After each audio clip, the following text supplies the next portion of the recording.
45 seconds. These guys just don't give up. They got a lot of resiliency. They just keep fighting, and I can't say enough about them. So it's been a lot of fun to be with these guys on a daily basis. I got an email last week that it was a positive email. Someone who likes us. But he described last week's one as an ugly win, and I got a chuckle out of that because Big Ten football, November football, it's kind of the way it works. And the bottom line is it's football is not a beauty contest. It's not like gymnastics where you get style points. It's about find a way to be successful, find a way to win the football game, and our guys have really done a good job of that. So just extremely proud of them, happy for them. To get 10 wins is special in a season. It's hard to do. And walk out here with our 7th win in the conference to come back with a trophy. Those things are all really good, and just extremely happy for everybody involved. And that's the best part about what we do. So just a really good locker room. Just happy for the guys. Like a lot of our games, just a lot of good stories today. And you think about Herkett and Meeder coming up big there in the last 30 seconds. It's just kind of the way it's gone this year. Somebody steps up and does a great thing, and just really proud of the guys. So happy for them. We're all going to enjoy this one tonight. We'll enjoy it tomorrow, and then we'll get back into work on Sunday. Plenty of things to clean up. Obviously, a lot of work to do between now and next Saturday, but it's going to be nice to enjoy this thing a little bit. And one nice thing about playing Friday, you get a little buffer there where you can actually, maybe enjoy things a little bit. So plan on doing that, and then we'll get back to work here Sunday. So I'll throw it out for questions. Marshall Meeder, sent him out, 4 seconds left. What went into the decision? What's your reaction to him stepping up? All of that. I'm not overly surprised. You never take anything for granted. First of all, I'm not going to play that card, but I'm not overly surprised. And Drew just had a tough day today. He had a tough day. He's been a really good performer for us, and just so consistent. But the fact that 2 kickoffs go out of bounds, that's not characteristic. So I just felt like maybe it's best to let him sit a little bit. And then the other component there was Marshall. Since he's shown up, he's a delightful young guy. He's just a really good young guy. He's had a great attitude since he joined us, and then he's really performed really consistently. Both those guys have basically since we got going in August. So I felt like we had a pretty good backup plan there. He doesn't quite have the range that Drew has, but what you see him do every day in practice, makes you feel confident, and that's how players earn confidence, and not only from coaches but from their teammates. And so I think everybody felt good. And it wasn't exactly the cleanest field goal I've ever seen. It looked like the snap might have been a little low. Torrey does a great job, getting it down, and but it made it through the uprights, and that's all that counts. And when he came in the locker room, you just see how the players feel about him. It was a pretty good ovation.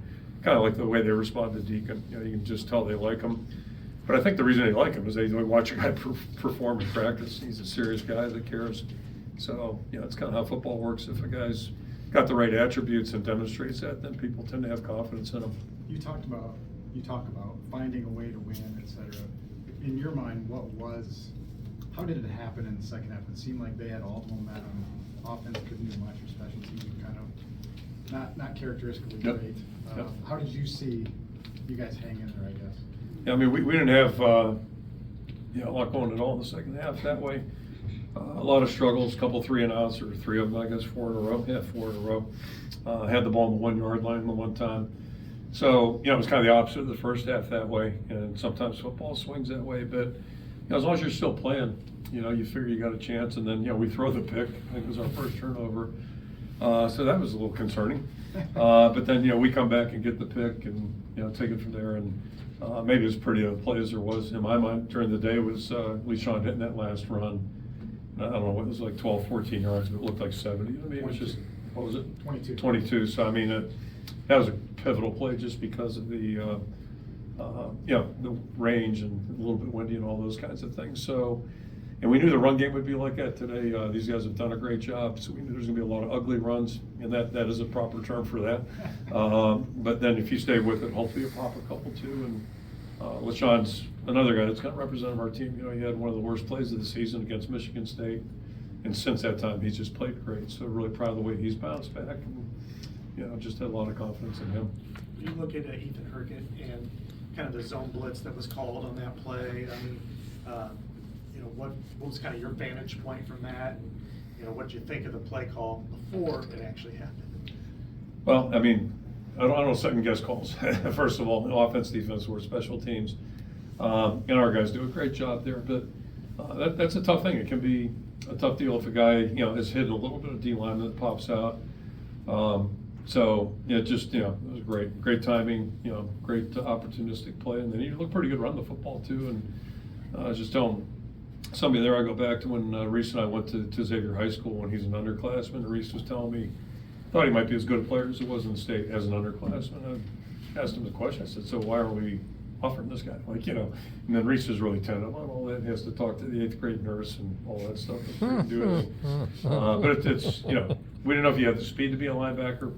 Reese was concerned about that.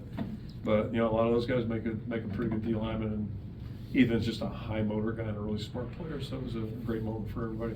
When Marshall was in the portal, just how did you get connected with him? Yeah, the kicking world's like a whole different world. And it's like quarterbacks. I mean, now we're in the portal era, but kickers and quarterbacks, because again, only one plays typically, they seem to be a little bit more apt to transfer or whatever. And I'm still not quite sure why he did, but he came in on a visit and really impressive young guy. He did a nice job at Central, so he wanted to leave, and I'll tell you, we're thrilled to get him and really glad he's here. So, I don't know the full backstory on that, but the kicking world's a little bit different. Kickers, and then you got the punters. Now you're going, intercontinental, so it's a whole different chapter too. Kirk, over the years, your teams have been excelled in these being comfortable in the uncomfortable. This was kind of typifying this. So, how do you coach that? It starts with getting the right guys. You got to get guys that have a competitive nature and that are tough-minded, because that ultimately the game comes down to that. And then I think just again, if you look historically at our program, I'm going way back. We had a good stretch in the 20s. All right, good stretch in the 20s, and then Howard Jones left, went to the USC, had that good run in the 50s, and then since my time, 81. And I missed the first 2 years, but it's been a lot of close games. The big games have been close games, and it's just kind of, we maybe aren't as endowed as a couple programs, so that's kind of the world we're going to live in, and you got to figure out a way to be successful. And not that we're conceding anything in terms of but reality is reality too. And I think a big part of life is just knowing who you are, what you are, and then find a way to be successful with that. And there's a lot of different ways to be successful. So you got to play to your strengths, and but I think a lot of it just gets back to the kind of guys we work with on a daily basis, and obviously the coaches have to believe in what we're doing too. It's a big part of it. Kirk, 4 games ago, actually the middle of the week, plus 4 games ago, you said you've got an opportunity to do some really good things right now. That 10 wins, you have an opportunity for that, and potentially beyond that. Did you know anything, or did something just make you feel good about that? Yeah, it kind of goes back to the way I just finished that last one with Tom. You got to believe that stuff. You got to believe. You can't make it up. You can't bull crap your players. It's so it just. But also understand the margins are really, really thin, and that's important. Going back to the other question, the players have to understand this is tough and competitive, and we're not exactly starting in lane 1. So we're gonna have to find a way to be a little bit, maybe get around some of those things. Yeah, so I believed it was possible, but I didn't know. I couldn't say with any degree of certainty that it was going to happen. You just never know what is going to happen. I guess that's a cool thing about sports, and so I do get amused about all the off-season talk about prognostications, and the New York Jets are going to be in the Super Bowl this year. Yeah, they were until Aaron Rodgers blew his Achilles. So there's so many things you don't know, and I think we're running out of things that we can't know right now. I don't know what else could happen to us other than, the plane not landing safely. I shouldn't joke about that, but we've had a few bumps in the road, but that's a cool thing. Stilianos, he had a long reception today, right? So that's, just different guys stepping up and getting it done for us. Couple injuries, Dunker and Caleb Brown did not return, I believe. Yep. What do you know about them for next week? Logan sat out, Yeah, right. and then Deontay, I don't think played at all. So we'll know more Monday, Tuesday. Hopefully they'll be back on the field and go, and Do we'll you see think how they're it goes. minor is what I'm saying? Do you think they're minor things where they could be back? No more Monday or Tuesday. Yeah, a little time here. Okay. So when you look at I'm sorry. we'll get one each year.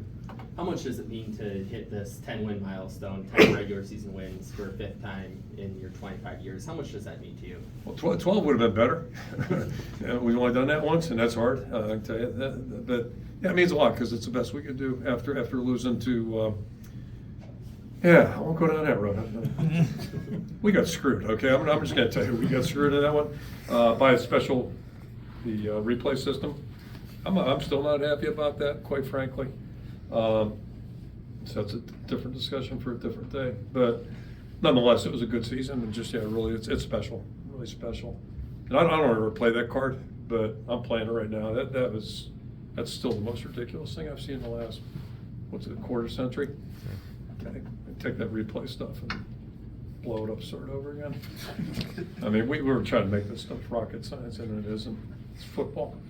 Nice question, Scott. Okay, I don't know if I can top that one, but. Yeah, I mean, yeah, here's the other point. So we talked about the officials pregame, right? Since that game, still nobody has told us you can't do this. That's a fair catch. Over the head, 2 waves. It's just, it's like, oh yeah, that happens all the time. That's a bunch of shit, I gotta tell you. Unbelievable, okay. My question's. How do you defend that? That's my question.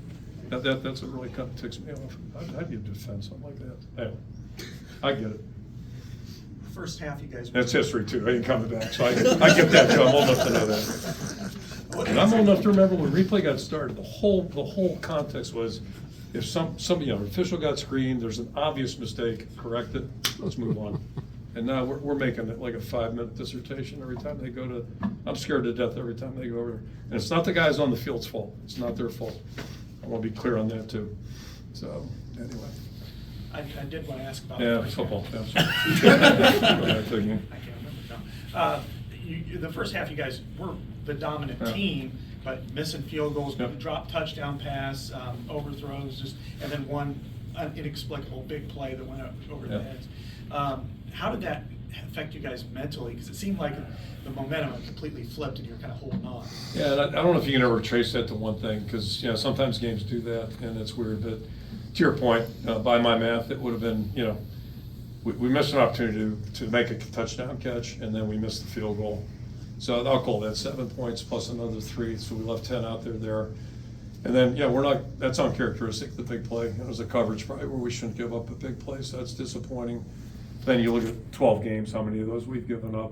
So, you got to relax a little bit. But the bigger issue is, like, for us to win, and I don't know who we're playing a week from now, but I know this, we can't, miss those opportunities. So if we have that chance, and they're going to be tough to get, we got to cash in if we're going to win.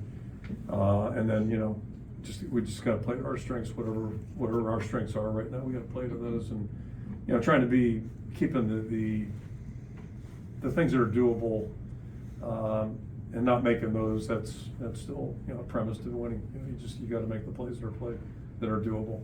Some of them aren't, and that's the way it goes. And sometimes it just takes a great effort by somebody and whatever. But the ones that are makeable, those are the ones we got to make if we're going to be successful. Okay.